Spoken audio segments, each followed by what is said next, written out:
Más el uso de equipos informáticos, ¿no? Digo, todos tenemos, para empezar, un celular, que en la medida en que se conecta a internet y demás, procesa una serie de información y de datos que nos facilitan mucho la vida, pero también nos hace un poco más vulnerables. Lo mismo ocurre también con las computadoras. Hoy en todos los hogares hay una computadora, por supuesto que a nivel de las empresas y comercios es prácticamente la norma general, pero eso también implica que al basarnos cada vez más en los equipos informáticos, tengamos que tomar algunos recaudos. O sea, nos ha simplificado enormemente la vida, el funcionamiento de la informática, pero también tiene algunas cuestiones que hay que atender, como por ejemplo, ¿qué pasa con toda esa información que se va almacenando, ¿no? Que se va guardando, registros de la empresa, facturación, archivos, datos? Sí, antes todo eso estaba en papel, o sea, y era todo pesado buscarlo, conservarlo, que no se rompiera, pero estaba allí. En algún lugar estaba, ¿no?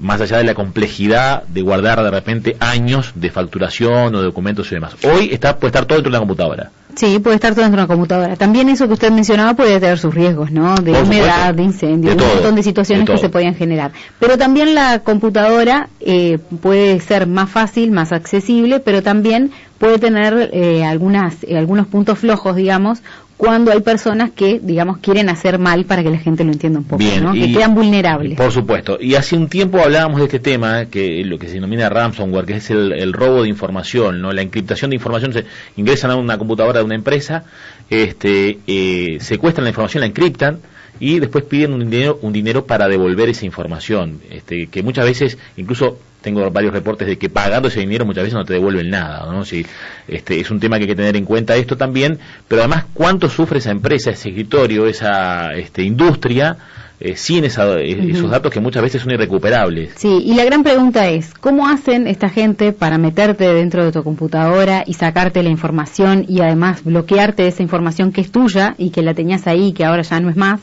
Y si se puede recuperar, que eso es lo otro importante. Exactamente. Hay gente que pueda recuperar esto. Y un dato más, Leticia, uno cuando lee estas noticias, por lo menos que nos gusta a todos las noticias de tecnología, puede pensar que lo vemos muy lejos, y bueno, si esto pasa en otros países, pasa de repente en países más grandes, no, en realidad pasa en todos lados, y de hecho aquí en Durazno y en otros departamentos del país ya han existido casos severos de este tipo de situación. Sí, y la otra consulta es gente de acá, hay gente de otros puntos que ni idea tenemos? Bien, nos acompaña Enrique Alonso de la red. ¿Cómo andás, Enrique? Bueno, un gusto estar acá con ustedes. Muy bien, muchas gracias. Bueno, queremos consultarte acerca de esto, pero además con el dato que usted tiene en caso reciente, digamos, por lo cual nos podemos apoyar en la realidad, en algo tangible que pasó acá, ¿no? Acá en Uruguay.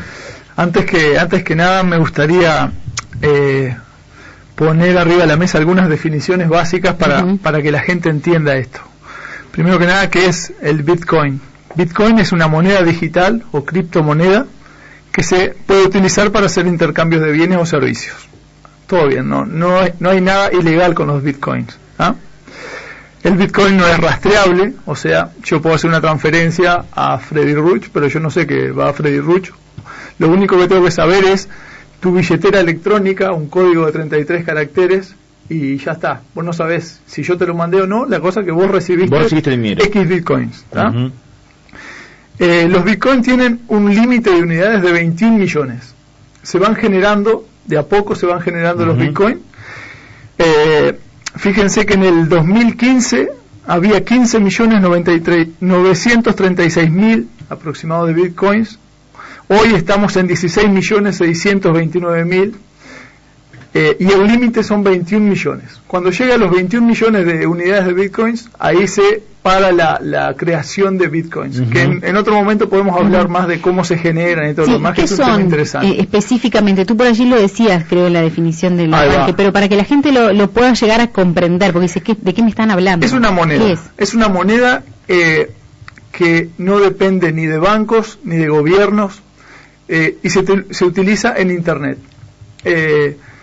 En este caso, los bitcoins sirven para pagar cosas. Por ejemplo, en un futuro puede ser para pagar algo que se compre en un supermercado o lo que sea, no importa. Son monedas, y como este proyecto que se generó de Bitcoin es un proyecto open source, se llama, que es abierto, exactamente. El código abierto. Todos pueden acceder al código, todos saben cómo se hace, y bueno, entonces no se puede modificar tan fácilmente porque hay un montón de redes y puntos que cada vez que uno hace una transacción se tiene que validar. Si esa transacción no se valida por mucha gente, esa transacción no se realiza.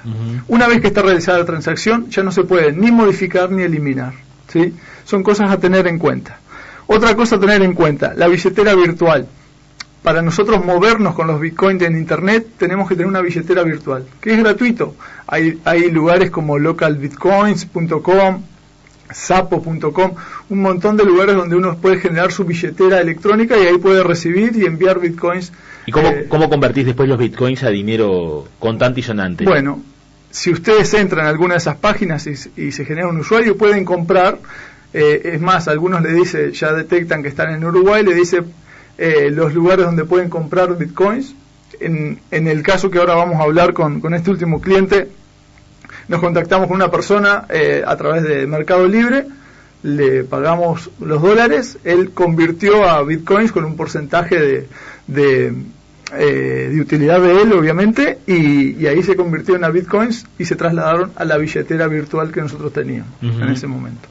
Y así al revés, tú podés vender los bitcoins y de alguna manera te hacen llegar el dinero a tu cuenta o al lugar donde sea. Bien, ¿no? Vamos al caso de esta empresa de la cual hablábamos. ¿Qué pasó? Algo antes de eso, sí. Freddy, ya sé que es rápido. Definir qué es encriptación o desencriptación, porque es importante. Encriptación es la técnica en que la información se hace ilegible para terceros y para acceder es necesario tener una clave, ¿tá? Ahora sí, teniendo básicamente como si yo agarrara y le pusiera una contraseña, digamos, a un archivo y necesito esa contraseña para poder ver lo que tiene, si no, no veo nada. Si no, no ves nada, y las contraseñas generalmente en estos casos son muy complicadas. Entonces, poder descifrar una contraseña nos llevaría en una supercomputadora por lo menos entre 90 y 100 años descifrarla. Romper el código, digamos. Exacto. Probar todas las combinaciones posibles. Exactamente. Bien. Y a veces más. Bueno, entonces, la semana pasada, a partir del lunes, por ahí o martes, me llamó un cliente de Florida que había dado con nosotros. Y bueno, pasó esto. Le encriptaron toda la información, inclusive los respaldos. Y bueno, ahí empezamos en esta odisea de tratar de recuperar esos datos, ¿sí? En resumen, se terminó pagando lo que se pedía, alrededor de un bitcoin. El valor del bitcoin hoy está ¿cuánto es? Cerca de los $5.800.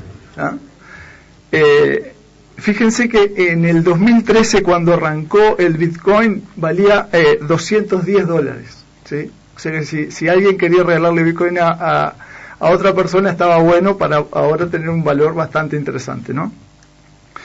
Bueno, terminamos recuperando eso y... ¿Pero recuperaron eso pagando? Pagando. ¿Tuvieron que pagar? ¿No hubo chance de recuperar los datos sin pagar? No hubo, porque justo en el momento de que fue encriptada esa información, el disco de respaldo que tenía este cliente estaba conectado a la computadora. Claro, también entraron ahí. Y entonces, ¿qué pasa? Esto funciona así. Ingresa el código malicioso, digamos, que después podemos comentar cómo hacer y cómo podemos evitarlo. Ingresa y escanea toda la red en busca de lugares donde pueda llegar. Eso quiere decir que si nosotros tenemos una red organizada por usuarios y contraseñas con determinados permisos, perfectamente se podría evitar esto. En este caso, que era algo menos organizado, llegó, infectó la computadora y el respaldo también. Entonces, en definitiva, nos quedamos sin información, con información a cero. Bueno, entre semana y semana terminamos, en una semana terminamos accediendo a la información, una vez que esta gente nos pasó un código de desencriptación. ¿De dónde eran estas personas? Es que no se sabe, y yo creo que no es una persona sola, es un grupo, ¿no? Pero que lo más seguro que no sean de acá. Y no, es muy probable que no. Nosotros en noviembre del año pasado habíamos tenido un caso similar y usaron la misma forma de comunicarse. Inclusive te mandan un programita que vos lo descargás y primero escaneás, genera un código con todas las llaves y todas las infecciones que tienen. Se lo tenemos que enviar por correo a esta gente. Esta gente nos devuelve el código de desencriptación y ahí, bueno, pasa un tiempo y se puede recuperar. Se les puede llamar que son unos delincuentes informáticos, ¿no? Porque te están robando la información y se sacan plata y todo, como si nada, bien, ¿no? Pero ¿qué se siente ingresar al equipo de tu empresa o de tu escritorio, lo que sea, y ver que no tenés acceso a nada de lo que tenés en la computadora? Se lo vamos a preguntar a la persona con quien tenemos en línea. Muy bien. ¿Se llama? Magela, buen día, gracias por la comunicación. Buen día, un gusto poder estar acá y bueno, poder contarles mi experiencia, porque los ataques informáticos como que están a la orden del día en cualquier parte del mundo. Sin duda. Les cuento un poquito lo que me pasó. Bien. El lunes llego a mi oficina y encuentro en la pantalla de la máquina un cartel que estaban, todos mis datos habían sido encriptados, o sea, toda la información que tenía ahí, y que para recuperarlos tenía que hacer una transferencia en Bitcoin. Bien. Bueno, ahí empecé a contactarme con gente. Lo primero que hice fue llamar a delitos informáticos. Ahí me dijeron que ya tenían 5 llamadas en ese día, que si quería ir a hacer la denuncia que fuera, que no había problema, pero que ni la policía uruguaya ni la internacional había dado con este tipo de gente que estaba haciendo estos delitos. Y bueno, y me recomendaron no pagar porque la mayoría de los casos que pagara, la información no era devuelta por más que se pagara. Bien, imagino lo que sería el panorama a esa altura para ti. Mi panorama para mí era negro porque, como les comentaba Enrique, también yo estaba haciendo el respaldo cuando agarró el virus, entonces tampoco tenía nada de dónde volver a empezar a trabajar, o sea, tenía toda encriptada la información de mis clientes.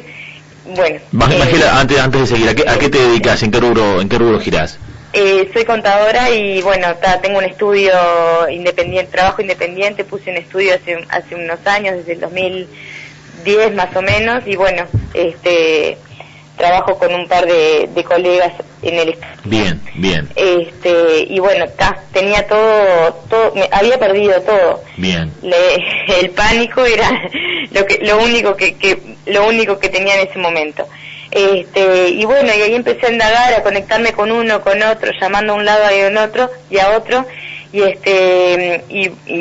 pude dar con 5 personas que habían pagado la suma y que se los habían devuelto. Y bueno, ahí también fue cuando me contacté con Enrique, que bueno, después fue quien me ayudó en todo el proceso. Me comunico con el tipo y me pone que tenía que pagarle un Bitcoin, cosa que para mí no sabía ni que eso existía. ¿En qué te estaban hablando? Sí, tal cual. Sí. Y bueno, y ahí empezamos todo, desde el martes empezamos la negociación con el tipo, que también intenté pedirle si me dejaba pagarle medio Bitcoin, y ahí yo creo que estuve mal, porque después en total terminé pagando el Bitcoin entero que me pedían de entrada, y bueno, conseguimos los Bitcoins, tuve que crear la billetera que hablaba Enrique, me contacté con una persona por Mercado Libre y conseguí los Bitcoins. En ese momento también el Bitcoin se me demoró como 70 horas en acreditarme en la cuenta. Qué desesperación, imagino, ¿no? En la billetera, no, fue una desesperación. No, y además también con esa incertidumbre, más allá de que ya tenías datos de que a otras personas les habían dado la información, pero podía pasarte de que vos pagaras y que no recibieras nada también, exacto, ¿no? Sí, incluso mucha gente me decía no pagues porque no te lo van a devolver, pero era o jugarme o quedarme con esa de que, bueno, capaz hubiese pagado y lo hubiese vuelto a recuperar, o si no, perder años de trabajo y de tiempo, de dedicación para volver a poder recuperar todo lo que había perdido. ¿Esto, Magela, nunca te había ocurrido? No, nunca. ¿Ni algún conocido, alguien cercano? Tampoco. No. Después, viste, como te contaba, indagando un poco ahí, llamando a uno y a otro, llegué a dar con 5 casos que, bueno, que les había pasado. Bueno, les sigo contando. Entonces, en la primera pantalla me decían que yo les mandara un archivo pequeño, por ejemplo en Excel, y ellos me lo mandaban devuelto. desencriptado, ¿no? Que yo lo pudiera abrir. Entonces así ellos llegaron la confianza, porque vos sabés que ellos tienen la manera de desencriptarte lo que te dañaron, vendría a ser. Claro. Bueno, se lo mandé, me lo devolvieron bien, y les aviso que el Bitcoin en mi billetera no se acreditaba se acreditaba en 76 horas. Uh-huh. Ellos me contestan que me esperan, o sea, cada conversación con la persona del otro lado era yo escribirles por mail, y al minuto me estaban contestando. Me estaban esperando, yo estaba en línea, digamos. Sí, era a toda hora, a todo momento. No había hora, o sea, tuve como alrededor de 32 mails intercambiados con ellos, y era así, yo escribía y ellos me contestaban. Magela, antes de seguir con el relato, y para que la gente lo pueda ir entendiendo, ¿no? Porque hay mucha gente que puede decir, bueno, no, la verdad que no entiendo cómo se manejan este tipo de situaciones. Al mandar el mail, lo mandás obviamente a una cuenta, pero vos no tenés mucha idea de cómo alguien más puede rastrear eso. Capaz que Enrique me puede contestar. Al estar intercambiando mails, ¿se puede rastrear, digamos, de quién los está mandando, desde qué punto, como para poder...? Es muy difícil. En principio la dirección que esta gente daba, Lucky Man, no sé cuánto, tenía un dominio de Lituania, pero la verdad es muy complicado seguir, porque seguramente ni esté ahí, ni sepamos dónde, ni cuándo, ni solamente si es una persona o son varias, seguramente sean varias. Ahora después nos explicás cómo pueden lograr estar en un lugar que digamos que no existe. ¿Cómo se puede hacer eso? Digamos, en realidad, ¿no? Existe, lo que hacen es, digamos, crear toda una red. Claro, pero digamos, es algo como que fantasma, digamos, ¿no? Exacto. Están, pero no puedes estar con ellos. Sí. Ahora nos explicás, Enrique, y seguimos con Magela. Bueno, y les sigo. Bueno, entonces me pongo a conseguir el Bitcoin, como les contaba, lo conseguí en Mercado Libre, y bueno, hasta el muchacho que me los vendió, ya el último, como se demoraban a acreditar, ella me decía, si querés yo te devuelvo el dinero, o sea que en realidad le transferí el Bitcoin entero. Ellos te envían un software, como les comentaba Enrique, y tenés que escanearlo en el disco infectado, y te da un código. Ese código se lo volvés a mandar a ellos, y te pasan un contracódigo, que en sí, gracias a Dios, funcionó, y bueno, me pudo desencriptar todo lo que tenía, y bueno, ya estoy instalando todos los programas de nuevo, y recuperé todo. En realidad, bueno, fue una semana durísima para todos, pero como enseñanza me dejó que estar mejor preparada frente a otro posible ataque, porque yo también estaba bastante vulnerable con el tema de antivirus, y bueno, y tenía un respaldo solo, que a veces está bueno hacer más de un respaldo. Magela, esta experiencia, justamente a eso quería ir, ¿en qué te cambió, digamos, hoy? ¿Cuál es tu actitud frente a la información que tenés guardada? Ahora, a partir de ahora, ¿qué es lo que vas a hacer como para poder salvarte de otro ataque, digamos? Y bueno, y a partir de ahora ya tengo otro disco duro instalado en la computadora, tengo dos discos extraíbles diferentes para que, bueno, si me pasa haciendo un respaldo, tener el otro por lo menos de una semana para atrás o unos días para atrás, que tampoco es lo mismo perder un mes que perder años y años. Y bueno, y también poner un antivirus bueno, y me parece que así es la manera de prepararte un poco mejor, por lo menos, nunca estás libre, pero por lo menos estar mejor preparada. Bien, Magela, gracias por tu testimonio, muy amable. Bueno, bárbaro, aprovecho para agradecer a todos que enloquecí en esta semana, enloquecido a todos, a mi familia, a mi esposo, a mi hermano, y mis amigas también que sufrieron como yo, y bueno, y a Enrique, que sin conocerme, porque en realidad llegué a él el lunes, ha trabajado como loco para poder conseguir la información y terminar todo el proceso de buena manera. Muy bien, gracias Magela por el contacto. Bueno, a ustedes. Bueno, gracias. Que ahora viene la otra parte, ¿no? Que hablábamos contigo. En el caso de ella, por ejemplo, tenía un disco de respaldo, pero estaba conectado en ese momento. Vos decís, bueno, la conexión puede ser física a través de un puerto USB, puede ser inalámbrica a través de Wi-Fi, pero siempre vas a estar vinculado, digamos, a la máquina, porque es la forma de que se traspase información. ¿Cómo hacer, por ejemplo, para que en un hipotético caso, primero, cómo hacer para que no te ingresen a tu máquina? Porque cómo se llega a infectar la máquina. Por mi experiencia hay dos maneras que tienen de acceder a los equipos. Uno es enviando correos, que se llama, muchas veces se le denomina phishing, en donde te mandan un correo diciendo tenés una factura impaga, de una empresa conocida, sí, puede ser conocida o alguien, y uno hace clic arriba de un archivito, y ese archivito es el que genera todo un montón de cosas, que no necesariamente tiene que ser de inmediato. Muchos de estos virus lo que hacen es se ejecuta el archivo y queda residente hasta el próximo reinicio de la computadora. Ese dato es buenísimo. O sea, la gente que recibe un correo y con una característica a veces puede no parecer raro, porque te dicen, debes una factura y decís, bueno, ¿de qué debo, no? Sí, es una cosa que tenemos que corregir. Es más, generalmente cuando vemos un cartel que nos aparece en la computadora le damos a aceptar. ¿Alguna vez lo leemos? Sí.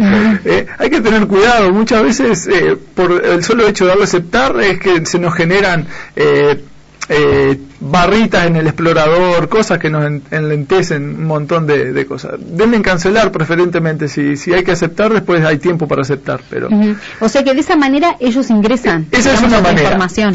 La otra manera es a través de escritorio remoto. Escritorio remoto es una manera que hay de trabajar. Por ejemplo, yo puedo estar acá en la radio con mi computadora y puedo estar trabajando como si estuviera sentado en la oficina de la red, ¿sí? Entonces, tipo de las hijos del TeamViewer, por ejemplo, que accede remotamente a otra máquina. Exacto, pero con el escritorio remoto es una herramienta de Windows y es mucho más rápido, comprime mayor la información, etcétera, etcétera. Es una manera bien sencilla de hacerlo. Y no hay ningún problema y eso se puede seguir haciendo, pero sí lo que tenemos que generar es una VPN, una red privada virtual entre la conexión de mi computadora y la conexión de la empresa a la que me voy a conectar. Esa VPN lo que hace es un caño que protege toda la información que yo mando y no abre puertos, no dejan puertos abiertos en los routers. Y esa es la manera que accedieron en los 2 o 3 casos que tenemos. Escritorios remotos con puertos abiertos en el router, generalmente... ¿En este caso también? Sí, en el puerto 3389. Sí, Magela se conectaba desde Florida al estudio en Montevideo por escritorio remoto. Claro, veía la computadora de Montevideo y a través de ahí quedan puertos abiertos. Queda el puerto 3389 abierto en el router, y les puedo asegurar que con herramientas muy sencillas uno escanea direcciones y te dice qué puertos abiertos hay en esa dirección. En el caso de esta gente, asumo yo que debe ser mucho más sencillo y más rápido hacer una lista aleatoria de cosas y escanear puertos, ¿no? ¿Y cómo te eligen? Digamos, ¿hay ideas de cómo te eligen? Porque vos decís, no, tiran a la marchanta. Tiran a la marchanta. Imagínate que si llegan a Uruguay y a Florida, sí, ¿cómo estará el resto? Pero eso son direcciones aleatorias que ellos tiran, y si en alguno pesca, bárbaro. Ya me había pasado en casos anteriores, también en un cliente en Montevideo había pasado, pero bueno, teníamos los respaldos, formateamos y otra cosa. El tema acá es cuidarse de no tener esas dos cosas. El puerto de escritorio remoto abierto, o por lo menos tenerlo cambiado si no hay una VPN por medio, y respaldos realizados, no solamente un dispositivo físico que esté conectado al tuyo, sino respaldos que estén por fuera de la red, porque esto lo que hace es infecta y escanea todo lo que vos tenés en la red, todo lo que está disponible. O sea, no significa que todas las computadoras de tu red queden infectadas, sino las cosas que están compartidas, ¿sí? Claro, pues si tenés un pendrive, por ejemplo, conectado en ese momento, todo lo que tengas. Exacto, sí, porque escanea todo lo que ese virus tenga permiso y le cambia, o sea, encripta los archivos de Word, de Excel, de fotos. Elige extensiones puntuales. Claro, porque si infectara los .exe, Windows no levantaría y no sabríamos que tendríamos que mandarle un correo a Lucky Man. Claro, exactamente. Por ejemplo, el tema de los puertos y eso que tú mencionabas, ¿un usuario común puede hacer todo ese trabajo o tiene que llamar a alguien que sepa de esto para decirle, bueno, fíjate o decime qué programita pongo para ir chequeando? Sí, mira, lo que pasa muchas veces es que buscamos información en internet, resolvemos y mucha gente, la gente lo hace o con... que la mayoría de las veces es buena voluntad y tratando de solucionar, pero a veces hay que tener en cuenta determinados puntos o ítems para que no pasen este tipo de cosas. Se puede hacer, cualquier usuario que se ponga a investigar un poquito de cómo abrir un puerto en un router, lo puede hacer sin ningún problema. Uh-huh. Bien, bueno, varios oyentes que preguntan de correo sospechoso, como tú mencionabas, lo mejor es decir que no, después ves si tienes la chance, ¿no? Hay unos tips que la experiencia te va dando y tenemos que tenerlos en claro.